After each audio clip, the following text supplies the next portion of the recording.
In the morning, Han is told about his call that a girl had called and told him about the Helmet Man. Han is given the address of that girl and he finds out that Shin lives in the building opposite to Han's.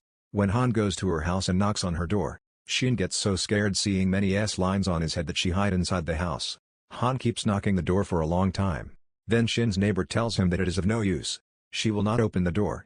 Han knocks again and tells her that if you know anything about that Helmet Man and can tell us, then we will be able to help. Shin opens the door a little and tells him that I had called in misunderstanding. I saw a man wearing a helmet going to a girl's house in the building opposite. I thought that the girl would be in danger. That's why I called the police, but later I came to know that the boy was the boyfriend of the same girl. When Han asks Shin about her parents, Shin again gets scared and closes the door.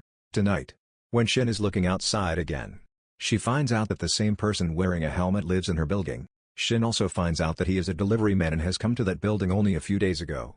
The murder was also committed by a delivery man wearing a helmet. That is why the police was also checking all the delivery men. And now Han gives his assistant the task of investigating that delivery man living in Shin's building. Han's assistant enters his flat without a permit and starts investigating. This whole apartment was very strange. There were many such things in it. Looking at which it seemed that the delivery man could also be a murderer. He himself was also a killer. He was in the house. That's why he calls Han immediately out of fear. It is revealed that the delivery man was hiding here and listening to all his conversations and he attacks him and ties him up.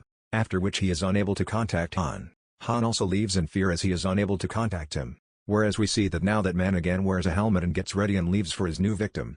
Shin hears the sound of his footsteps. When she goes to the window and looks, this same boy with the helmet is again going to the building in front. She understood that her neighbor's life is in danger. She wanted to call the police to save him. But now the battery of her phone was also dead. She would never have gone out.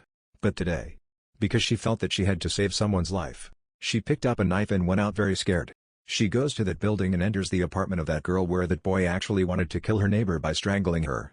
It is revealed that this boy also has same glasses that can see S-lines just like Shin. Because of these glasses, he came to know that this girl is cheating on him. That is why he was beating her. Shin arrived here just in time. But being afraid, she could not do anything to that boy with her knife. Instead, the same boy attacked Shin with the same knife. After wounding Shin, he was preparing to kill the same girl again. On the other hand, we see that Han comes to Shin's building to give cover to his assistant. But he gets confused seeing the door of Shin's house completely open and goes inside Shin's house. Inside, he sees a board from which he comes to know that Shin is also investigating something. He was still watching all this when he saw in the front window that a boy is murdering the girl living in the house in front and Shin is trying to save her. Despite being injured, Shin showed courage and picked up his knife and stabbed the man's feet so that the man would leave the girl. In anger, the killer starts hitting Shin as well. But Han saves Shin and the girl's life by shooting him from Shin's house.